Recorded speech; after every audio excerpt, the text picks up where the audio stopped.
मोहनलाल, घर से बाहर निकल, या तो मुझे मेरा कर्जा दे या फिर ये घर मुझे दे।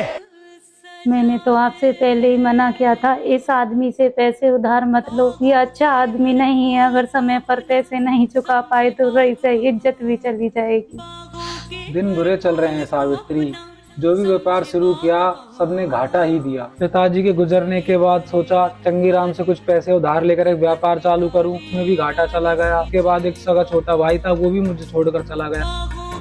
अब ये वक्त से पहले पैसे मांग रहा है, तो बताओ इसको कहाँ से दूं अपने पैसे। बाहर निकल, तुझे पैसे देने ही पड़ेंगे। आज तो इसकी इतनी बेइज्जती करेंगे कि ये घर इसको अपने नाम कराना ही पड़ेगा। अरे सुन रही हो कैसे भैया के लोग कपड़े फाड़ रहे हैं? बिना सोचे समझे लोगों से उधार लेंगे तो यही हाल होगा।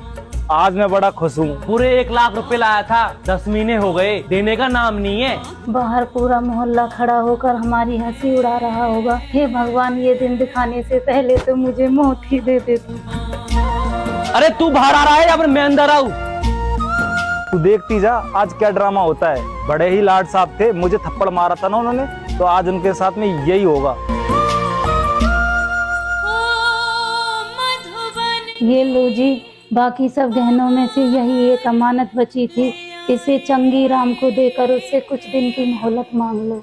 मौसम री तेरी ते हाय, मौसम री तेरी ते। क्या हुआ, तुम खुश नहीं हो? मूर्ख आदमी, बेइज्जती आपके पूरे खानदान की होगी। नहीं बल्कि हो रही है। वो 2 टके का आदमी आपके भाई की बेइज्जती कर रहा है और आप खड़े खड़े देख रहे हो। बड़ी अजीब बात है, आप उस पर हंस रहे हो।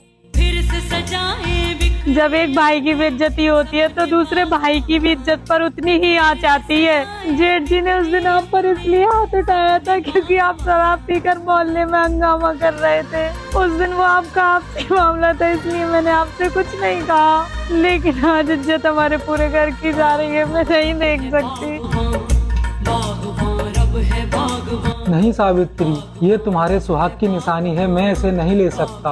मैं चंगी राम से वैसे ही हाथ पैर जोड़कर कुछ दिनों की मोहलत ले लूंगा, मैं इसे नहीं ले सकता सावित्री। मेरा सुहाग तो आप हो जी, मैं आपको झुकते हुए नहीं देख सकती। इससे अच्छा तो यह है कि मैं इस मंगलसूत्र का ही त्याग कर दूं।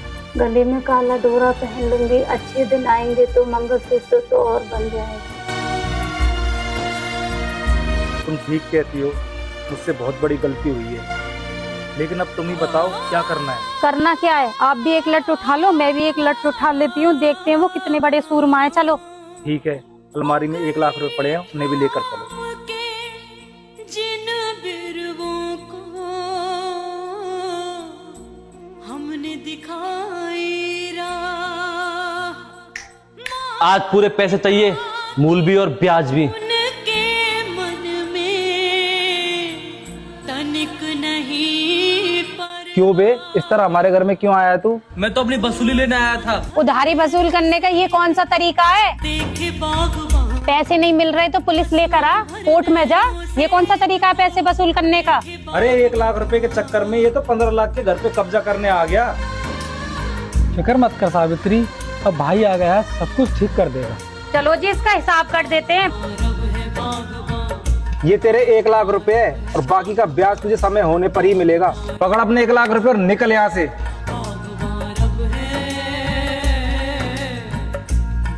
तेरा ये एहसान मैं जिंदगी भर नहीं भूलूंगा छोटे। मुझे माफ कर दो भैया, मुझे तो 3 साल पहले ही आ जाना चाहिए था जब आपका व्यापार डूब रहा था। मैं तो आज भी आपसे राजी नहीं था। अगर एहसान मानना है तो अपनी बहू का मानो, जिसने मुझे सोए हुए को जगाया। इसी ने ही मुझे बताया कि अकेले भाई की इज्जत नहीं, पूरे खानदान की इज्जत जा रही है। काटा सोचे बागवान। बेटा, मैं तुम्हारे माता पिता को प्रणाम करता हूँ जो उन्होंने तुम्हें ऐसे संस्कार दिए। बागवान